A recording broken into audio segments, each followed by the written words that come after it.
मोबदला माझ्या साहेबांच्या शिक्षणाकरिता तिकडे परदेशी सुद्धा पाठवायचे.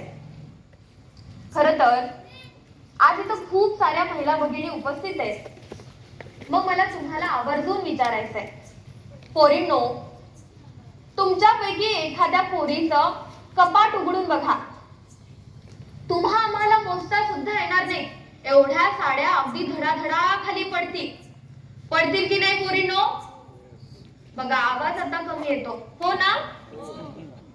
पण खरं सांगू का तुम्हाला, माझ्या साडीवर एवढी ठिगळं होती ना, तुम्हा आम्हाला मोजता सुद्धा येणार नाही एवढ्या ठिगळांच्या साडीवर आम्ही आमची दिवस काढली. बाळांनो, ही अशी गरिबी चालूच होती. या गरिबीमध्ये आम्ही जगणं शिकलं होतं. माझे साहेबी तिकडे त्यांचं शिक्षण घेत होते आणि मी इकडे दुसऱ्यांदा पोटसी होते.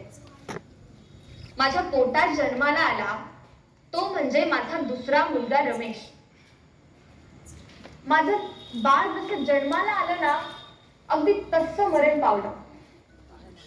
या माझ्या हातामध्ये त्या चिमुकल्या रमेशने स्वतःचा जीव सोडला.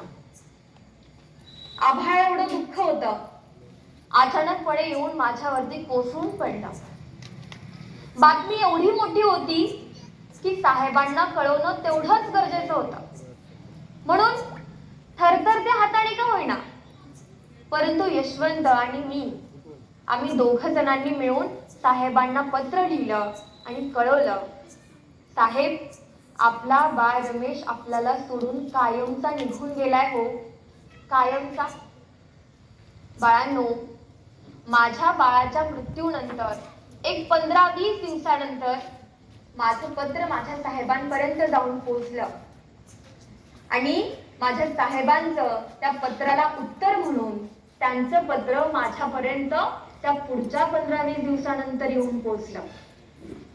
म्हणजे तुम्ही मोजा, जवळजवळ 1 महिन्याचा काल उलटून गेला होता. आणि बाळांनो, माझ्या साहेबांनी त्या पत्रामध्ये काय लिहिलं होतं माहिती? माझे साहेब त्या बाळाशी बोलत होते. त्यांनी असं लिहिलं होतं, बाळ रमेश, अरे स्वतःच्या बापाला न भेटताच गेलास तू.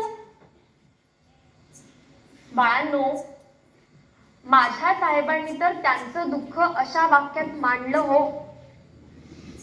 पण मी पण त्या बाळाची आई होते ना, मी तर ते दुःख एवढ्या जवळून अनुभवत होते.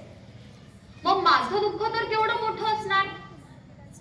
तरी पण त्या पत्रातलं ते एक वाक्य वाचून मला कळून चुकलं की माझे साहेब परदेशात असताना सुद्धा माझ्या साहेबांना माझ्या बाळाचं तेवढंच दुःख होतंय. म्हणून बाळांनो, मी माझ्या डोळ्यातील अश्रू रोखले, परंतु साहेबांना परत पत्र लिहिलं आणि कळवलं, साहेब, तुम्ही इकडली कसलीही काळजी करू नका. आपला जरी बाळ रमेश आपल्याला सोडून निघून गेला असेल तरी यशवंत माझ्या सोबतीला आहे. तुम्ही काही काळजी करू नका. मी, यशवंत, आम्ही घरातील सर्वजण अगदी खुशाल राहू.